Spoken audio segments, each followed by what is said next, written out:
नमस्कार, 20 मिनट 20 खबर में आप सबका बहुत बहुत स्वागत है। आप सबके साथ मैं हूं प्रियंका राय। अगले 20 मिनट में आपको हम 20 अहम खबरों से रूबरू कराने वाले हैं। तो चलिए शुरू करते हैं 20 मिनट में 20 खबरों का सिलसिला।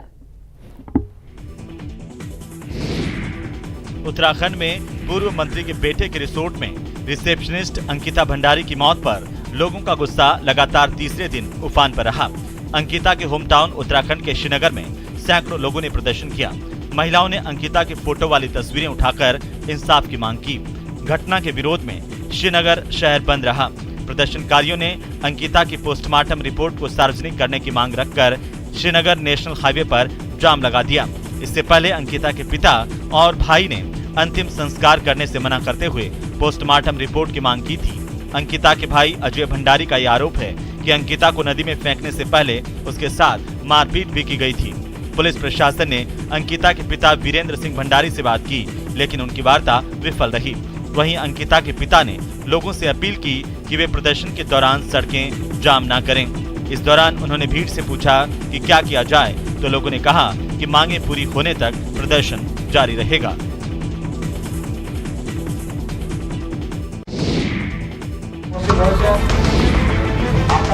कुर्मी समाज को एसटी में शामिल करने की मांग को लेकर बंगाल के खेमाशुली रेलवे स्टेशन पर रेल चक्का जाम का आज छठा दिन है। कल रेल प्रशासन और बंगाल सरकार की ओर से आंदोलनकारियों के साथ कई घंटों तक वार्ता चली, लेकिन कोई नतीजा नहीं निकला।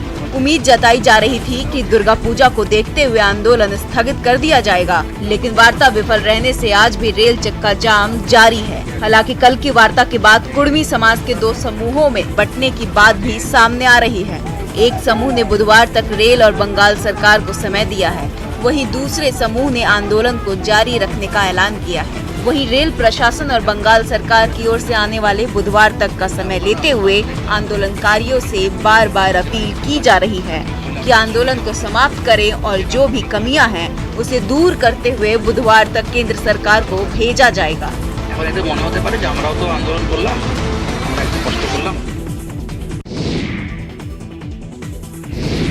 अलवर जिले के नीमराना इलाके में बीते 4 दिनों से हो रही बारिश ने किसानों की मुश्किलें बढ़ा दी हैं। खेतों में पानी भरा होने के कारण बाजरे की फसल खराब हो गई है। बारिश से नीमराना उपखंड क्षेत्र में बुआई तो जबरदस्त हुई थी, लेकिन बारिश के कारण पैदावार में गिरावट आने की आशंका है। जिले में बाजरे और ज्वार की फसल की कटाई जोरों से चल रही थी, लेकिन पिछले 3 दिनों से लगातार हो रही बारिश के कारण बाजरा, ज्वार और कपास की फसल चौपट हो गई है। कई किसानों ने तो फसल काट ली थी, लेकिन खेत से उठा नहीं पाए थे। ऐसे में बारिश के कारण खेतों में पानी भर गया। नतीजा अब ना तो बाजरा बचा है और ना ही पशुओं के लिए चारा। यहाँ तक कि खेतों में कटी पड़ी बाजरे की बालियां फिर से अंकुरित होने लगी हैं। बारिश तो हो रही है, 3-4 दिन से नुकसान है। बाजरे में बहुत ज्यादा नुकसान है। पानी में लोगों ने लावनी करके गिर दी, ये देखो जाम रहे हैं, सिट्टे काले हो गए। 70, 80, 90% तक नुकसान है। मॉनसून के अंतिम दौर की बारिश ने किसानों की कमर तोड़ दी है। धौलपुर में लगातार बारिश के कारण कई हिस्सों में बाजरे की फसल बर्बाद हो चुकी है। बरसात से खेत में भरे पानी के बीच बाजरे की फसल को सड़ते देखकर किसानों का हाल बेहाल है और उनका धैर्य जवाब दे रहा है। दरअसल इन दिनों ज्यादातर खेतों में फसल की कटाई चल रही है। कई खेतों में तो कटी हुई फसल भी पड़ी है, लेकिन इस दौरान बारिश का दौर शुरू हो गया, जिससे खेत में कटी पड़ी फसल पानी में डूबकर सड़ गई, जिसने किसानों को रुला कर रख दिया है। अब किसानों को सरकार से आस है कि वो नुकसान का सर्वे करवाकर किसानों को राहत प्रदान करे। बाजरे की फसल के सड़ने से पशुओं के लिए चारे का संकट भी खड़ा होता दिख रहा है। काम कर रहे हैं, काट कर डाल दो सर राउंड करे ना सराहनी खेड़ा पंचायत में सगाई खत्म है चुके। बाजरे परेशान है, बहुत परेशान है। सर दुसना पे फसल पकाई खड़ी है, सब उपज चुकी है, बहुत ज़्यादा परेशानी छा चुकी है। क्या करें वो सब। दिल्ली मुंबई एक्सप्रेसवे का दिल्ली से दौसा खंड बनकर तैयार है। हरियाणा क्षेत्र में एक पुलिया का काम चल रहा है। जैसे ही पुलिया का काम पूरा होगा, ये एक्सप्रेसवे चालू हो जाएगा। लेकिन इस एक्सप्रेसवे की गुणवत्ता पर अभी से सवाल उठने लगे हैं। अभी एक्सप्रेसवे पर भारी वाहन चलने शुरू भी नहीं हुए हैं। दौसा के भोजवाड़ा की पुलिया के पास एक्सप्रेसवे में दरारें दिखने लगी हैं। भोजवाड़ा की पुलिया के आसपास पानी निकासी की समुचित व्यवस्था नहीं होने के कारण पानी पुलिया की दरारों में होकर एक्सप्रेसवे के नीचे जा रहा है और एक्सप्रेसवे की बाहरी परत को तोड़ता हुआ बाहर निकलता है, जिससे एक्सप्रेसवे के नीचे से मिट्टी भी निकल गई है, जिससे एक्सप्रेसवे अंदर से खोखला होने की आशंका पैदा हो गई है। 1 महीने पहले भी ऐसे ही हालात थे।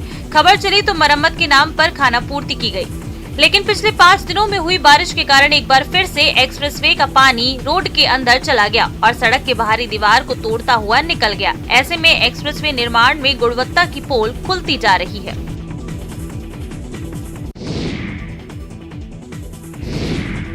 हिमाचल प्रदेश की लाहौली घाटी में मौसम ने एक बार फिर करवट बदली है। जिले में लगातार बारिश हो रही है, वहीं अब बर्फबारी की भी आशंका जताई जा रही है। इसको देखते हुए जिला प्रशासन यात्रियों से अनावश्यक यात्रा से बचने की सलाह दी है।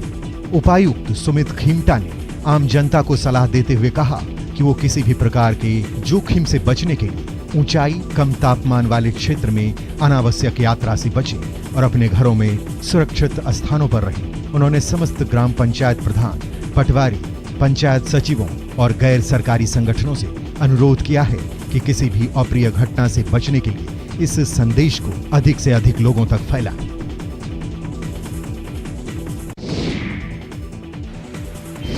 बारिश के कारण उत्तराखंड में कई नदियां उफान पर हैं। हल्द्वानी में लगातार बारिश के कारण गौला नदी में जबरदस्त तूफान है।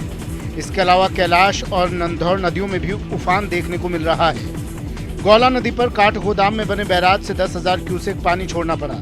इससे नदी से सटे निचले इलाकों में खतरा बना हुआ है। इधर चंपावत में भी बारिश का सिलसिला जारी है, जिसकी वजह से टनकपुर टू घाट हाईवे में मलबा आने से 8 जगहों पर सड़क बंद है। हाईवे के अलग अलग जगहों पर कई वाहनों में यात्री फंसे हुए हैं। रात से फंसे यात्री परेशान दिखे और प्रशासन से जल्द मलबा हटाकर रास्ता खोलने की अपील कर रहे हैं। हालांकि डीएम ने रास्ते में फंसे हुए यात्रियों के नाश्ते, चाय, पानी व्यवस्था के निर्देश दिए हैं। तो वहीं Devidhura to Haldwani route divert कर दिया गया है। लगातार हो रही बारिश के कारण मलबा हटाने में दिक्कतें आ रही हैं।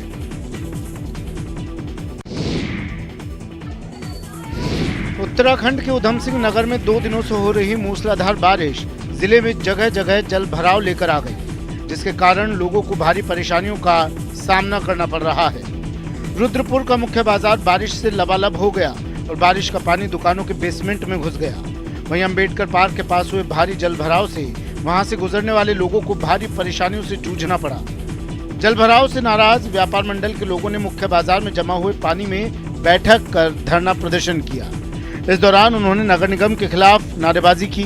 उन्होंने कहा कि हर बारिश में बाजार जलमग्न हो जाता है। कई बार नगर निगम से शिकायत करने के बाद भी कोई सुनवाई नहीं होती और इसका खामियाजा व्यापारियों को भुगतना पड़ता है। इधर कल्याणी नदी का जलस्तर भी धीरे धीरे बढ़ने से इसके किनारे रहने वाले लोगों के माथे पर बल आ रहा है। ये नगर निगम करने के तैयार नहीं। हमारे लोग हर बार, अभी तो आज सुबह भी घंटे की बरसात हुई है तो पानी दोबारा अंदर चला गया। ये हर बार ऐसा होता है, तो हमारे लोगों की धड़कनें बढ़ जाती हैं। जब बरसात होती है हमारी धड़कनें बढ़ जाती हैं। उत्तर प्रदेश के कई इलाकों में कई दिन से झमाझम बारिश देखने को मिल रही है। मानसून के आखिरी दौर में हो रही बारिश से जहां गर्मी से लोगों को राहत मिली है, वहीं ज्यादा बारिश होने के कारण लोगों को परेशानी का सामना भी करना पड़ रहा है। हापुड़ जिले में 4 दिन से लगातार हो रही बारिश के कारण रेलवे अंडरपासों में कई फीट तक पानी भर गया है, जिस वजह से दर्जनों गांव के ग्रामीणों को काफी समस्याओं का सामना करना पड़ रहा है। रेलवे अंडरपास में पानी। और इस बीच एक बड़ी खबर मिल रही है। गहलोत के राष्ट्रीय अध्यक्ष का नॉमिनेशन करने को लेकर इस वक्त की बड़ी खबर। गहलोत समर्थक विधायक नहीं है इस पक्ष में। रविवार को धारीवाल सीपी जोशी के आवास पर इसे लेकर चर्चा हुई। विधायकों ने नामांकन भरने का विचार किया तो मुख्यमंत्री अशोक गहलोत राष्ट्रीय अध्यक्ष पद के लिए नामांकन भरने वाले थे, लेकिन इस बीच ये बड़ी खबर आपको बता रहे हैं, गहलोत समर्थक जो विधायक हैं वो इस पक्ष में नहीं है। वो नहीं चाहते हैं कि मुख्यमंत्री अशोक गहलोत राष्ट्रीय अध्यक्ष बनाए जाए। वे चाहते हैं कि मुख्यमंत्री राजस्थान के सीएम बने रहे। अशोक गहलोत को ही वो सीएम पद पर देखना चाहते हैं। तो नामांकन भरने के विचार को छोड़ने का सुझाव दिया गया है। जो मुख्यमंत्री अशोक गहलोत के गुट के विधायक हैं वो मुख्यमंत्री से कह रहे हैं कि नॉमिनेशन न करे। वे नहीं चाहते हैं कि मुख्यमंत्री राष्ट्रीय अध्यक्ष बनाए जाए। तो रविवार को धारीवाल के घर पर बैठक हुई थी और वहां पर मंथन की गई थी, चर्चा की गई थी और इसी दौरान विधायकों ने अपनी राय रखी है। सचिन, बहुत बड़ी खबर निकलकर सामने आ रही है। नहीं चाहते हैं विधायक जो अशोक गहलोत के गुट के हैं कि अशोक गहलोत राष्ट्रीय अध्यक्ष बने।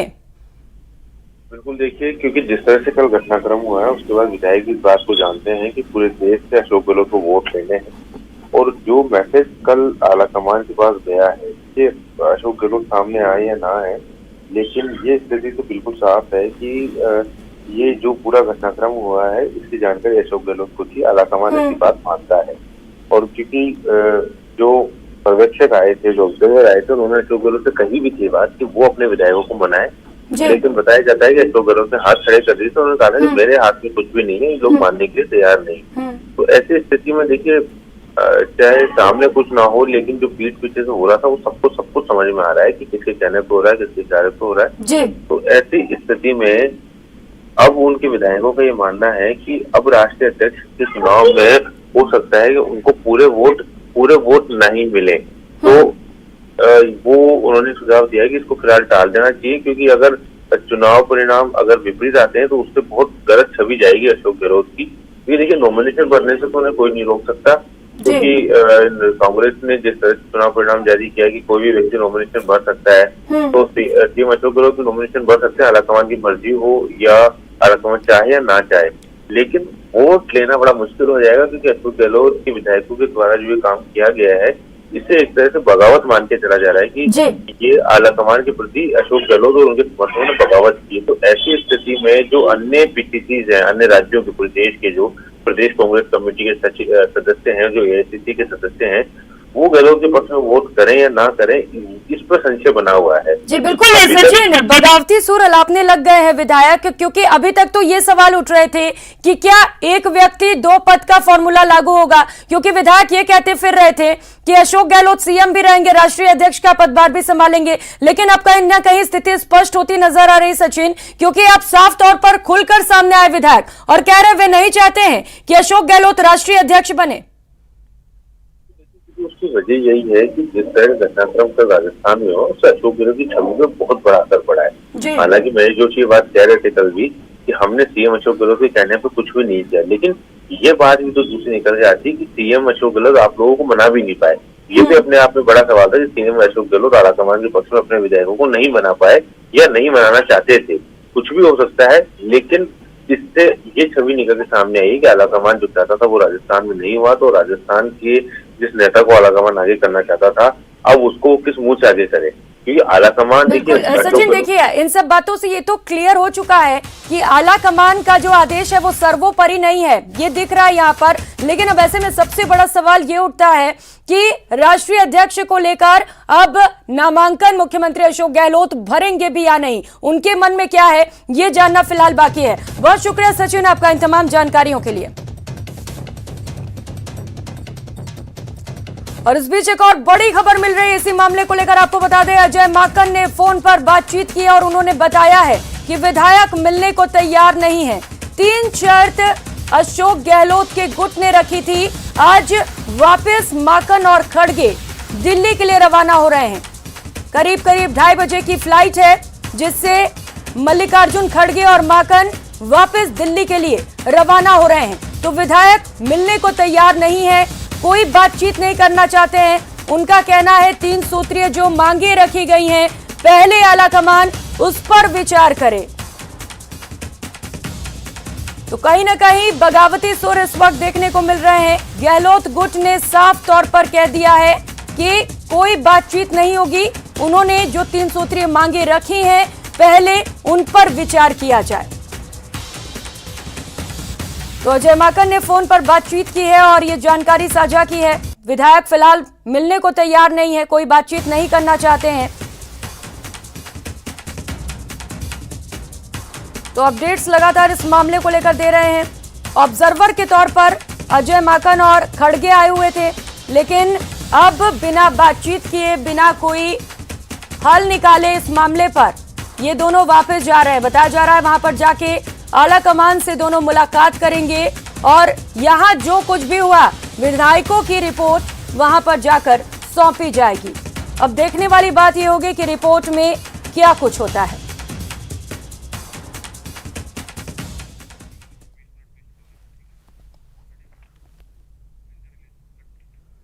और चलिए अब आपको 20 मिनट में 20 खबरें दिखाते हैं।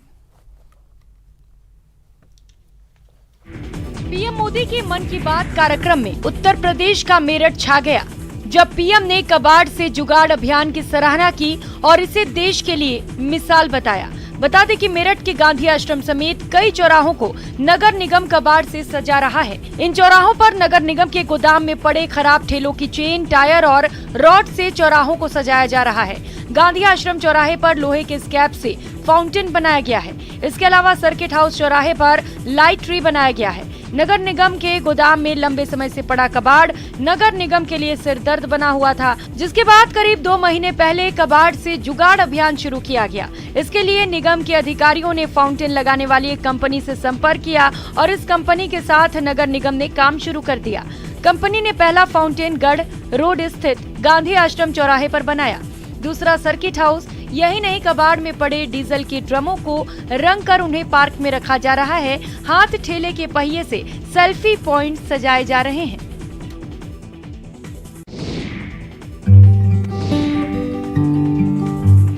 हाथी मेरे साथी मूवी का रामू हाथी आपको याद होगा, जिसमें वो हाथी राजेश खन्ना की कार को धक्का मारता नजर आता है। वैसे ही कुछ नजारा देखने को मिला शिवपुरी में, जहां एक हाथी कीचड़ में फंसे ट्रक को धक्का मारकर उसे बाहर निकालने की कोशिश कर रहा है।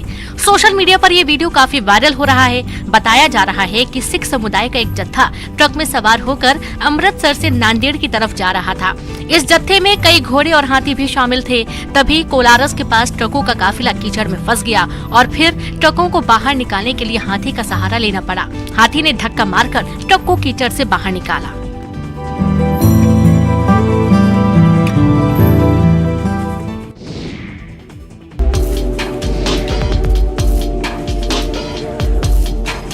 शिवपुरी जिले में भले ही जिला कलेक्टर ने धारा 144 लगाते हुए उफान मारती नदी नालों से दूर रहने का आदेश जारी किया है, लेकिन लगातार ऐसी तस्वीरें सामने आ रही हैं जिसमें लोग जानबूझकर अपनी जान जोखिम में डालते हुए नदी नालों को पार करते देखे जा रहे हैं। कई लोगों को मजबूरी के चलते उफान मारती नदी नालों को पार करना पड़ता है। ऐसी ही एक तस्वीर कोलारस अनुविभाग के बिजरौनी गांव से सामने आई है, जहां एक बुजुर्ग बच्चे को स्कूल पहुंचाने के लिए कंधे पर बैठाकर उफान मारते नाले को पार करते देखा गया। दरअसल बारिश के दौरान ग्रामीणों के सामने बच्चों की शिक्षा को लेकर एक बड़ा सवाल खड़ा हो जाता है। या तो बारिश के समय अपने बच्चों को घर पर ही रखें या अपनी जान जोखिम में उठाते हुए बच्चों को शिक्षा दिलाने के लिए स्कूल भेजें।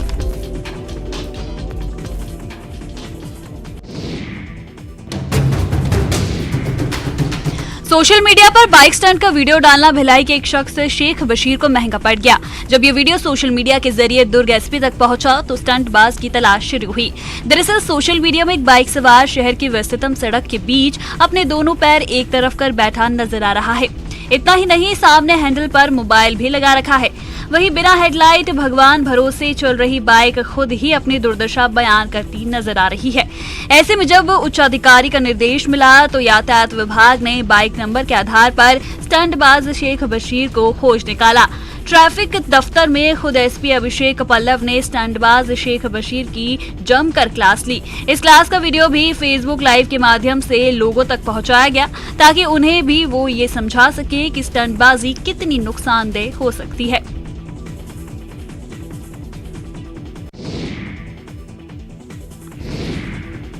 हेरिटेज संरक्षण के संदेश को लेकर रन फॉर उदयपुर का आयोजन किया गया। इस कार्यक्रम में पूर्व केंद्रीय मंत्री राज्यवर्धन सिंह राठौर और कई गणमान्य लोग शामिल हुए। प्रताप गौरव केंद्र, नगर निगम और वन विभाग के संयुक्त तत्वाधान में आयोजित इस खास कार्यक्रम में छात्रों, युवाओं ने पूरे उत्साह के साथ हिस्सा लिया। पूर्व केंद्रीय मंत्री राठौर ने हरी झंडी दिखाकर रन फॉर उदयपुर को रवाना किया। इस दौरान मीडिया से बातचीत करते हुए राठौर ने कहा कि मेवाड़ स्वाभिमान की धरती है। ऐसे में इतिहास के प्रति जागरूकता बढ़ाने के लिए रन फॉर उदयपुर का आयोजन किया गया है। कार्यक्रम में अलग अलग कॉलेजों, स्कूल और कोचिंग सेंटर के छात्रों ने भी भाग लिया।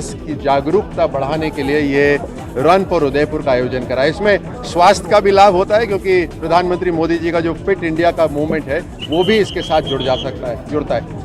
प्रधानमंत्री जी हमेशा कहते हैं एक अपनत्व की, अपनेपन की भावना की। ये धरती मेरी है, मेरी जो आइडेंटिटी है वो इसी से जुड़ी हुई है। राजधानी जयपुर के जवाहर कला केंद्र में शनिवार को 12 एंग्री मैन नाटक का मंचन किया गया।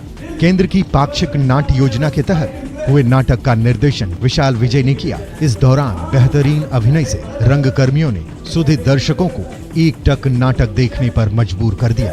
12 एंग्री मैन अमेरिकी लेखक रेजिनोल्ड रोज लिखित कोर्ट रूम ड्रामा है, जिसका रूपांतरण रंजीत कुमार ने किया है। नाटक में उस समय का जीवंत दृश्य देखने को मिलता है जब अदालती फैसले जूरी मेंबर किया करते थे। नाटक में दिखाया गया है कि अदालत में एक हत्या का मामला आता है। कार्यवाही के दौरान मेंबर्स के असली चेहरे, निजी विचार, पूर्वाग्रह उभरने लगते हैं। अंत में बड़ी मशक्कत के बाद वे निष्पक्ष फैसला सुनाते हैं। ये नाटक न्याय की जीत को दर्शाता है।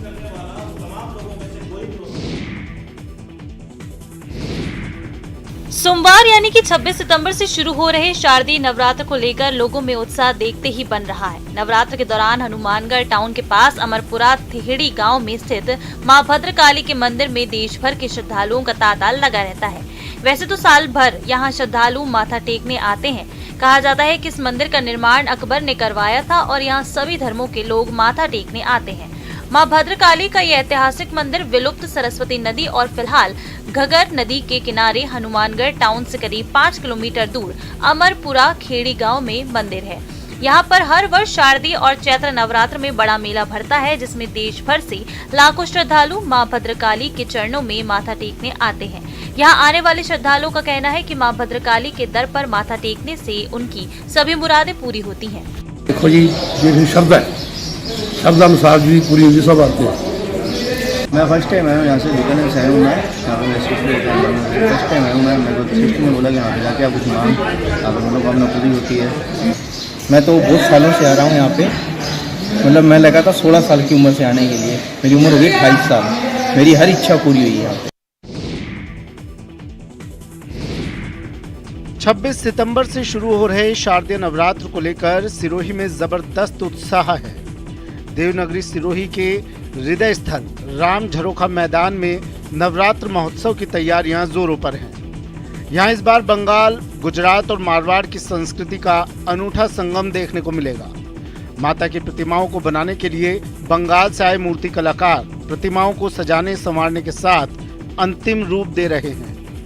वहीं महोत्सव के 50 साल पूरे होने पर शत चंडी यज्ञ का भी आयोजन किया जाएगा, जिसके लिए गोबर, गोमूत्र, दूध से लीपकर अस्थायी प्रांगण का निर्माण किया गया है, जहां पूरे 9 दिन 50 से भी ज्यादा जोड़े अनुष्ठान में बैठेंगे। माता के श्रृंगार के लिए विशेष प्रकार के आभूषण तैयार करवाए गए हैं। इसी प्रकार पावागढ़ झांकी दर्शन के लिए 40 फीट ऊंचे शिखर का निर्माण किया जा रहा है।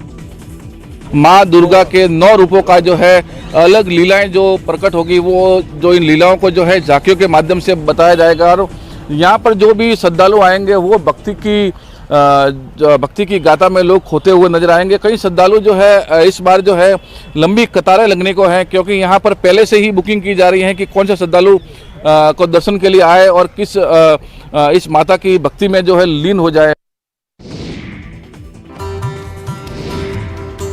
2 साल का कोरोना काल समाप्त होने के बाद पूरे सरायकेला में दुर्गा पूजा की धूम देखी जा रही है। कोल्हान में कई जगहों पर विभिन्न झांकियां बन रही हैं, जिसमें क्षेत्र के सबसे ज्यादा चर्चित दुर्गा पूजा पंडाल के नाम से बनने वाला आदित्यपुर पूजा पंडाल इस बार वैश्विक, राष्ट्रीय और कई वर्तमान बहुचर्चित मुद्दों को दर्शाने का प्रयास कर रहा है। यहाँ विश्व कल्याण एवं सद्भावना की थीम पर पूजा पंडाल बनाया जा रहा है। भारत और नेपाल के विभिन्न मंदिरों को एक पटल पर लाने की कोशिश हो रही है। वहीं पूजा पंडाल के चारों ओर राष्ट्रीय ध्वज, तिरंगा, पूरी गरिमा से लहराता हुआ दिखाया जाएगा। पूरे परिसर क्षेत्रों में स्वतंत्रता सेनानी और राष्ट्र भक्तों के पोस्टर लगेंगे।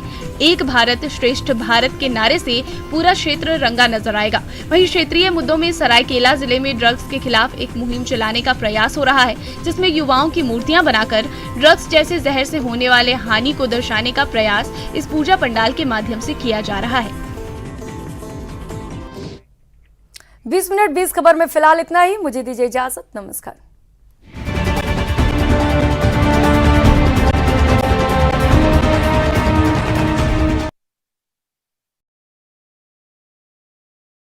इस पर खास बातचीत करेंगे। हमारे साथ हैं आचार्य प्रमोद कृष्णन जी। सर, किस